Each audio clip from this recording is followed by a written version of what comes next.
Le cadre Saint-Maximin, je ne connaissais pas, j'avoue à ma grande honte, je ne connaissais pas encore. Mais c'est vrai que ce cadre est magnifique. Et là, le fait d'être dans le cloître comme ça, c'est absolument magique. On a le soleil, le ciel bleu, il y a les cigales, il y a tout. Enfin, c'est un enchantement, c'est vraiment divin. Et le public peut comme ça circuler tout autour du cloître et aller rencontrer les auteurs. C'est vrai que le cadre, c'est magnifique. Là-dessus, c'est indiscutable. Ça, c'est grandiose. Donc on a deux associations très dynamiques à Saint-Maximin. L'une c'est Santo Madeleine qui s'occupe des fêtes de Saint-Maximin, des fêtes de Marie-Madeleine à Saint-Maximin, le dernier week-end de juillet, et puis Provence Culture Saint-Maximin qui anime ce festival du livre. Et l'idée a été de regrouper ces deux dates pour animer la ville à travers à la fois les fêtes de Marie-Madeleine et le festival du livre. Comme les précédents salons, c'est un festival qu'on a lancé avec toujours le même enthousiasme, bien sûr, parce qu'on est très enthousiaste dans notre association, Provence Culture. Nous sommes une dizaine de bénévoles et on se bat depuis des mois et des mois pour que ce soit un salon de qualité. Avec enthousiasme, certes, mais aussi avec fébrilité, parce que comme on changeait de date, c'était vraiment un nouveau challenge. Et aujourd'hui, c'est une belle aventure. En fait, chaque année, au niveau de la diversité, de l'échange, du partage entre les auteurs, c'est vraiment une aventure fabuleuse. Nous sommes très satisfaits d'être présents dans ce salon et de participer, d'être fidèles depuis 3 ans. Monsieur Raphaël Delpar, qui était avec nous la première année, qui voulait nous rejoindre l'année suivante, mais qui a eu un souci. Enchanté, cher monsieur, merci pour votre accueil. Le lieu il est magnifique et les gens sont éblouissants. Mais je suis heureux que vous soyez bien chez nous. Merci, on se sent vraiment bien. Heureux de vous accueillir. Écoutez, j'ai constaté avec bonheur que le nombre d'auteurs est constant, pour ne pas dire en augmentation, et que les organisateurs n'ont pas la faculté d'accueillir tout le monde, ce qui est déjà un signe de succès. On peut considérer que nous sommes dans un succès constant, mais comme je le disais tout à l'heure, les choses sont fragiles, donc on ne relâche pas la pression. Mais Pascal veille à tout ça. Et c'est vrai qu'il faut bien me chercher pour me trouver à mon stand, parce que je cours toute la journée à travers ce salon et ce cloître pour que les auteurs soient le mieux possible.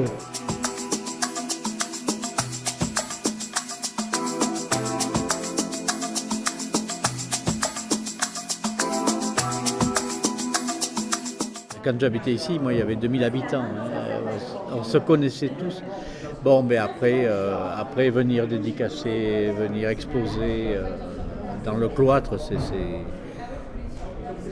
c'est un honneur de l'art, quoi, parce qu'on est tellement bien. Ça respire. Il y a plein d'énergie qui sort des pierres, qui coïncide avec la littérature, avec la création. On est dans un endroit privilégié ici.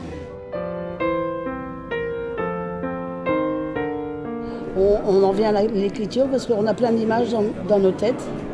Donc c'est un pêle-mêle de photos, de choses. Mais c'est vraiment ce besoin de... Pendant 15 ans, je me suis occupée de maman. Pendant 15 ans, j'ai été ou maman de mes enfants ou maman de ma mère, malheureusement, tout au long de sa maladie. Et à un moment donné, tu as besoin d'extériorer, tu as besoin de sortir les choses. Et puis surtout pour le public.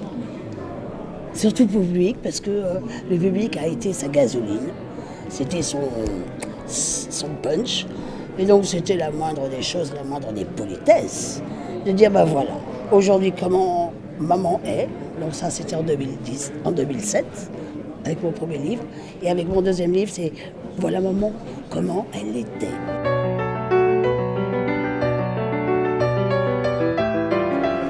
viens de lui dire quand ma mère elle voyait Renato à la télé. Ah, mais elle fondait. mes tantes elles fondaient. Qu'est-ce qu'il est beau, qu'est-ce qu'il est beau. Mes tantes, quand elles voyaient Renato. On a été tellement bien accueillis l'année dernière, on revient. L'endroit est fabuleux, il fait beau. Il fait pas trop chaud, c'est août, on est pas mal, on est bien.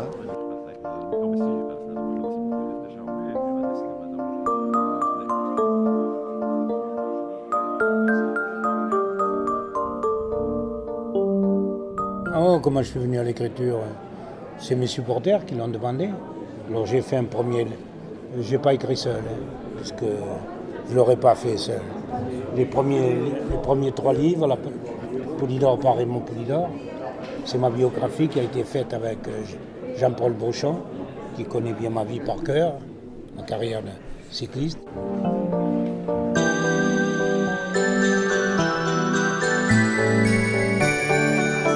Mais elle a été représentée dans les tableaux plus que la Vierge, beaucoup plus. Elle est dans tous les tableaux du monde. Des amis et des hommes, en fait, c'est un livre que j'ai écrit avec Gaëlle Placec, qui est une journaliste de presse écrite.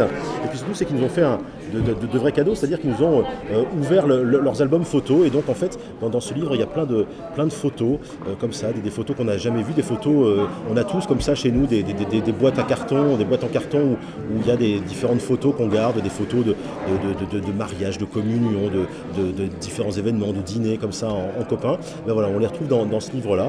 Voilà, ça s'appelle Des amis et des hommes, et ça nous a bien fait plaisir de vous faire découvrir ces personnalités-là. Une autre facette de la personnalité, c'est ces gens qu'on connaît à la télé, qu'on voit dans les médias, etc.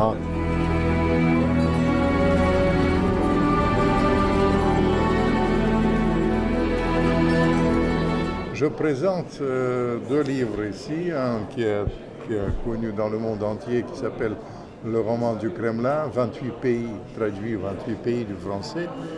Et puis le roman des Tsars, qui est le livre qui est sorti il n'y a pas très longtemps, il y a 2 mois.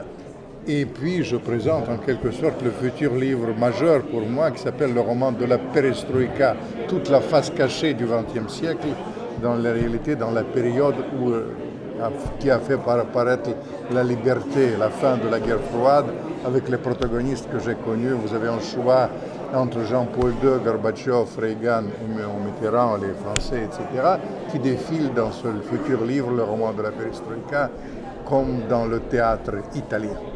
Ce genre de salon permet d'avoir des contacts, de prendre des contacts avec des auteurs qui par la suite, viennent signer en magasin.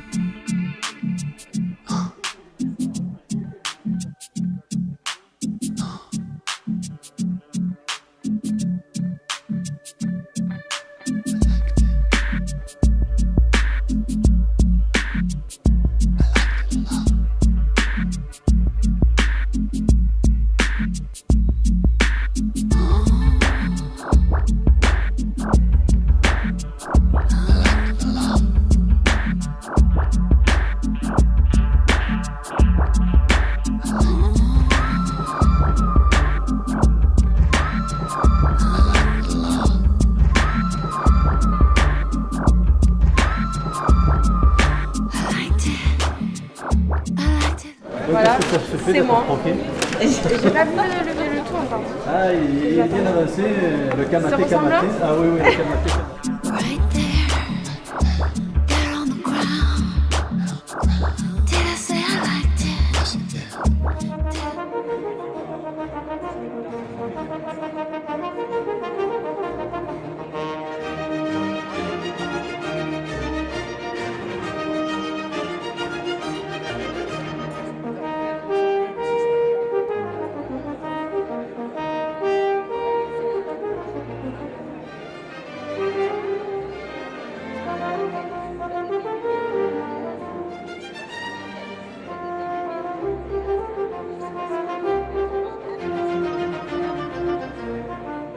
On a essayé de le faire en juillet. Cette année, c'est une première cet été. On ne peut pas encore en parler, on verra si c'est beaucoup plus porteur sur ce mois de juillet. Cette nouvelle aventure avec pas les auteurs, parce qu'eux, ils sont convaincus. Mais ce qu'il fallait convaincre, c'était les lecteurs. Et donc, je pense que petit à petit, on va arriver à les convaincre, on va arriver à les fédérer. Malgré cela, l'affluence est arrivée ce matin, dimanche matin. Je pense qu'elle va continuer encore un petit peu. Bon, c'est une édition estivale, donc c'est une première, mais on espère que on tirera les enseignements et que ce festival va en effet se poursuivre. Et déjà, nous préparons le salon 2014. On est persuadé qu'il sera encore plus beau, avec de nouveaux auteurs, de nouvelles têtes, et j'espère encore beaucoup plus de lecteurs. C'est vrai, on prépare dès demain l'édition 2014.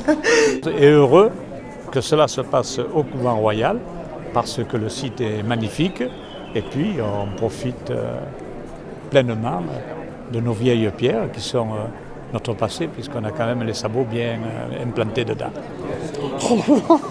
C'est somptueux, somptueux. Il fait très très chaud dehors, mais nous sommes à l'abri. Nous avons les petits. Non, vraiment, c'est fabuleux.